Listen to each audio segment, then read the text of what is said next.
నమస్కారం. టీవీ7 daily market updates కు స్వాగతం.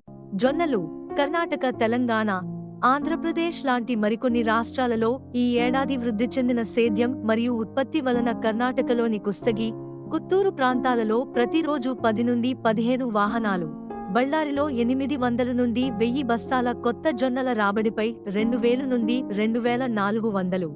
ఆంధ్రప్రదేశ్లోని నంద్యాలలో మహీంద్ర రకం జొన్నలు 2400 నుండి 2500, తెల్ల జొన్నలు 2800 నుండి 2900 కొమ్మ, పచ్చి జొన్నలు 3800 నుండి 4000.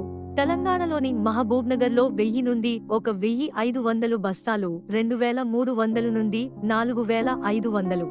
గుజరాత్లోని రాజ్కోట్లో 1500 నుండి 2000 బస్తాలు తెల్ల జొన్నలు. నాణ్యమైన సరుకు 3750 నుండి 3890, మీడియం 3450 నుండి 3650, బాదామీ రంగు 4000 నుండి 4350, సాధారణ రకం 2425 నుండి 2550 ప్రతి క్వింటాలు ధరతో వ్యాపారమైంది. ఇలాంటి మరిన్ని అప్డేట్స్ కోసం వాచ్ చేస్తూనే ఉండండి టీవీ7.